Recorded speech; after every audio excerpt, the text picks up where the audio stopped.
Good evening, ladies and gentlemen. This is Javier with the Real Javier Novoa channel, a platform and a modality where we apply the principles of interiorism to living free. And we've been having a lot of interesting interviews, guys. The last one was 2 days ago with David Allen of GTD. It was interesting to say the least. We've had interviews with business leaders, with investors, and I have more interviews coming up in the next few months. And one of the objectives of this channel, as I've said before, is that we're trying to build what Tim Ferriss loosely calls a tribe of mentors. People who are at the top of their fields who can help give us guidance, help give the viewers of this channel and the subscribers of this channel guidance for different aspects of living free and different aspects of organizing one's life. Well, that's the game. And even David Allen was talking about the fact that you choose your game.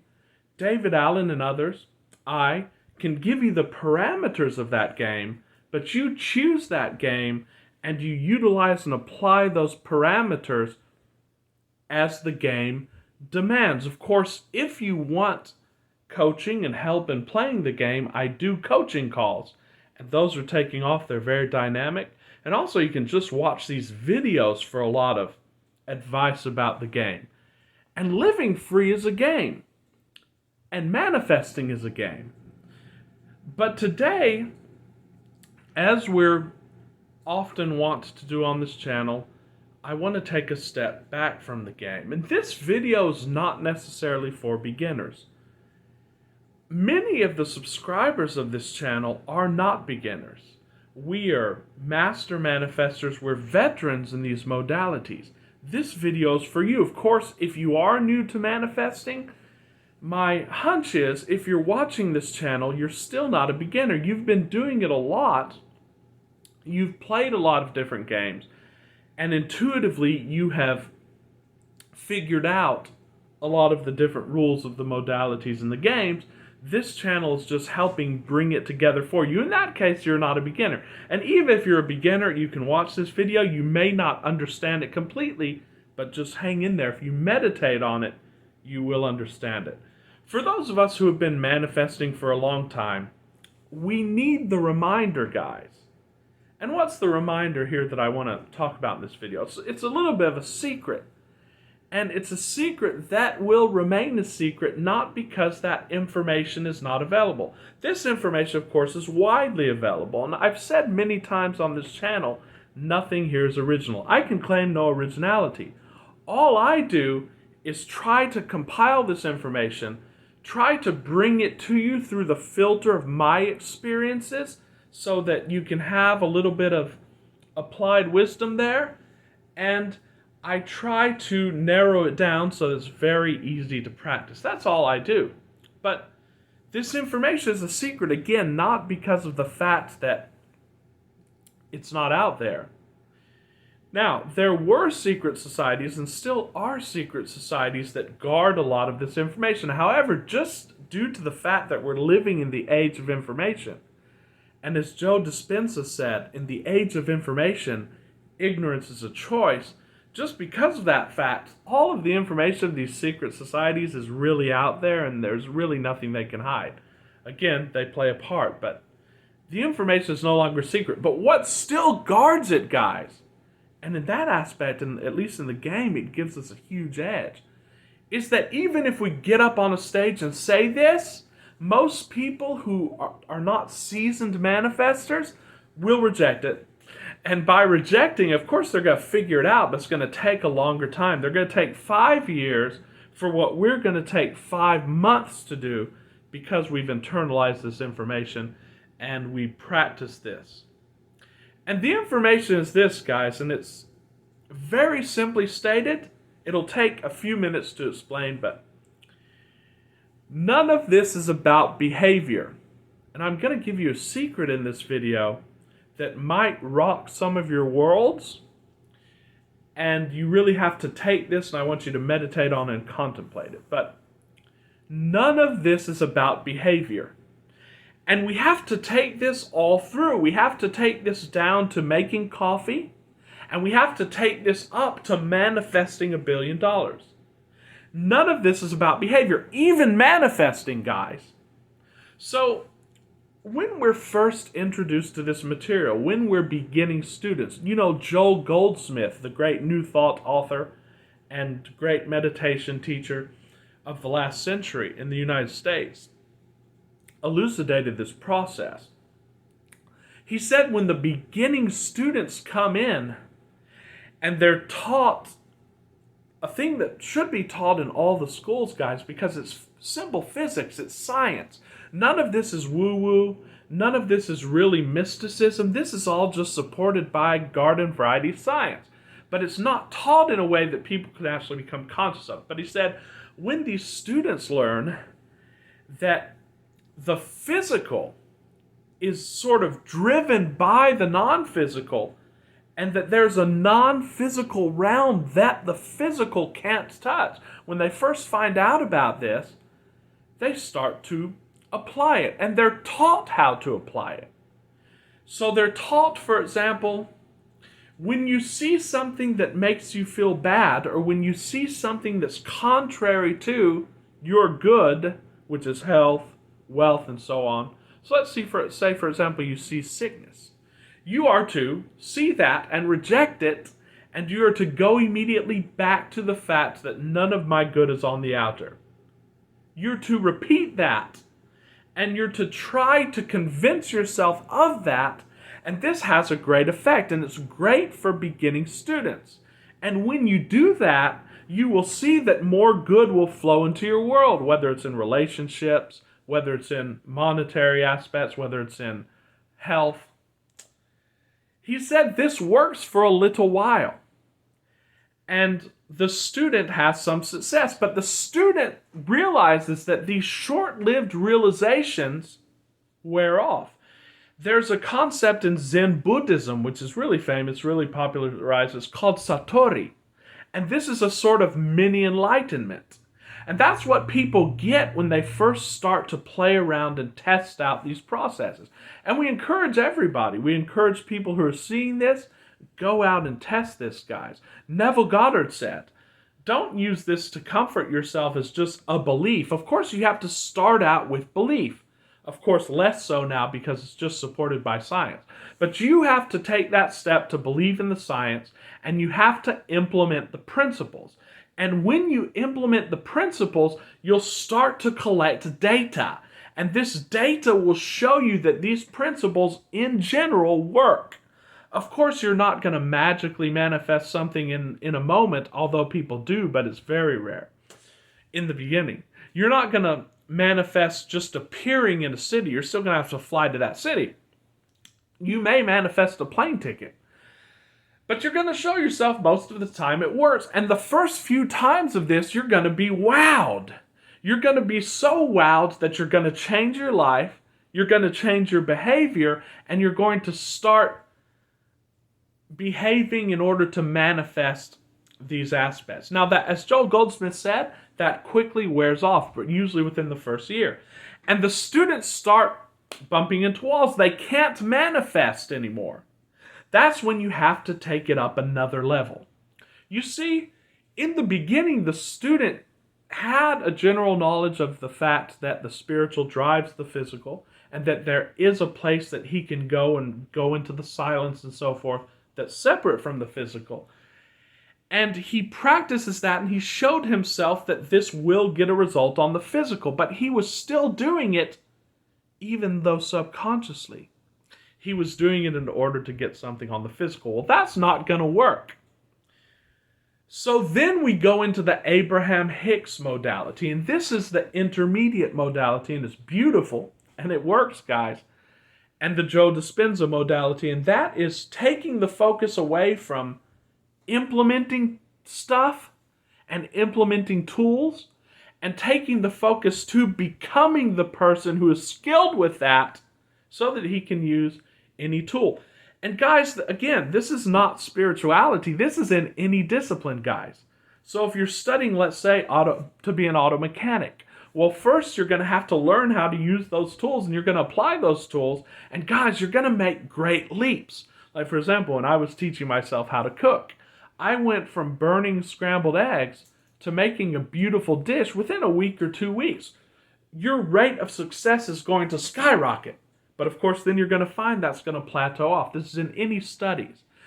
During that plateau, what you're doing is you're internalizing principles, and therefore you're not so reliant on the tools. So I hope you understand me just a little bit. So instead of the auto mechanic learning to use a wrench, of course I know nothing about cars, so take this with a grain of salt, but I'm trying to put this into an example that people can understand.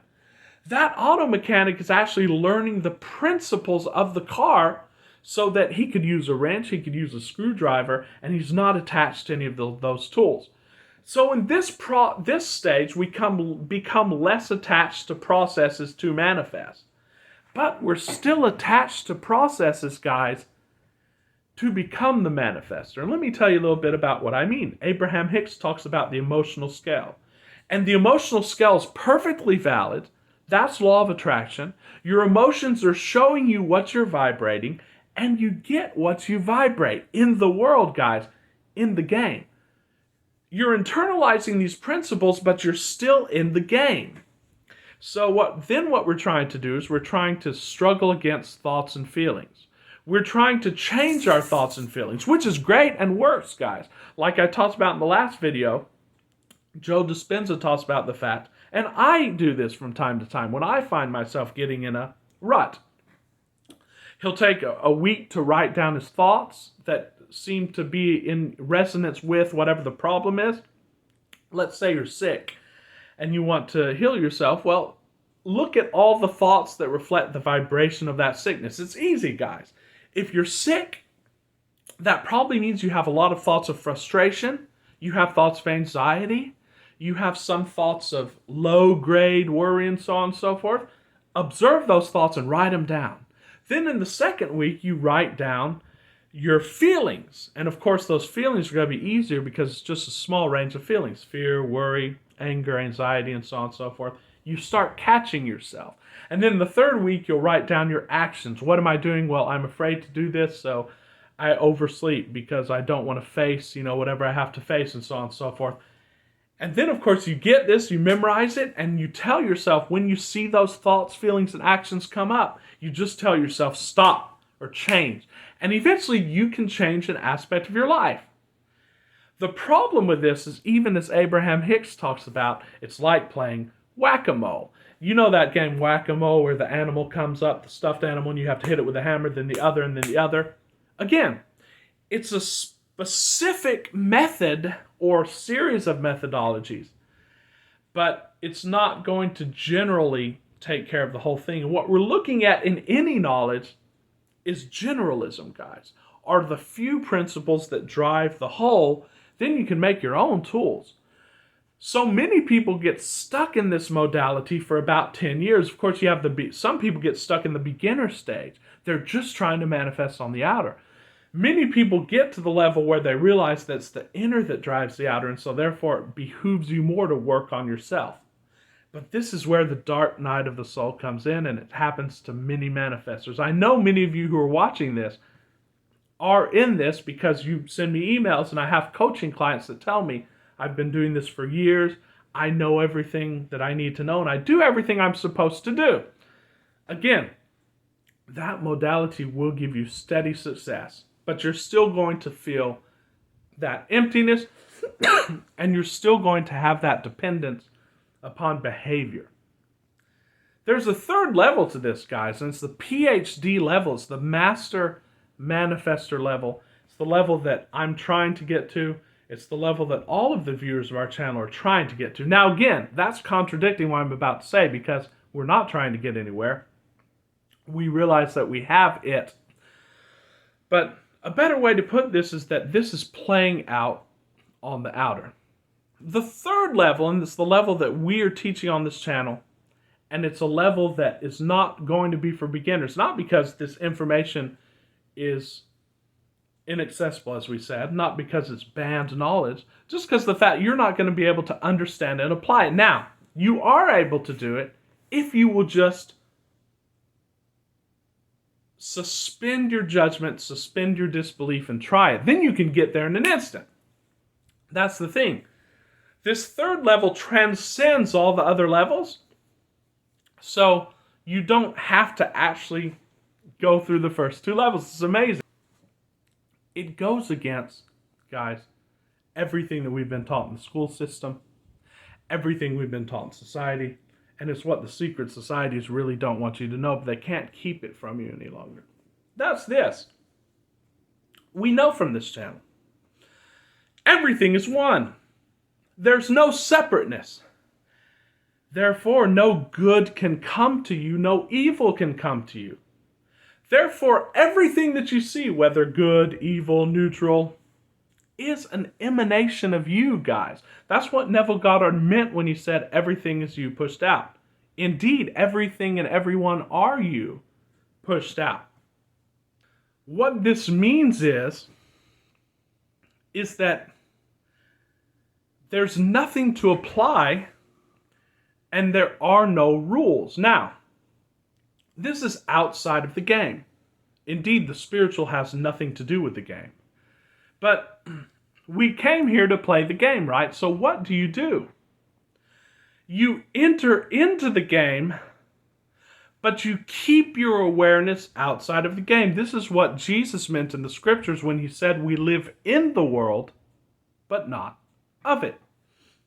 That means if you were to look at us, we're playing the game. Indeed, we're playing it fabulously. We're playing the manifestation game. We're imagining. We're affirming. People see us doing work on the outer. We're doing a lot of work. We're starting businesses. We're investing. We're living free. We're buying houses. And the people are going to say, well, this person is a very hard worker. The manifestation community is going to say, this person is a great manifester. But in the temple of our skull, we know that none of this is true. Why? Because we've developed the consciousness of the observer to observe that everything is being done and we're not doing anything. And the key is not to lift a finger. Neville Goddard said, when you get into the state of your desire, do not lift a finger to make it happen. Now we're going to be lifting a lot of fingers, but we're not going to be doing anything in order to make it happen. And this is where the paradox comes that I want to share in this video. First, you know that when you get into the state of something, it is yours the moment that you conceive it. Even before that, you don't even need to get into state. So it's not about behavior at all, guys. Therefore, you're not trying to manifest anything. All you need to do is rest in the knowing once you conceive of a desire, once the game gives you a desire, and it's a beautiful thing, immediately tell yourself and know I have this already. I already have it. Why? Because there's no manifesting. So there's no process. There's no longer any having to go and imagine it in order to get it. Now, you'll be imagining it.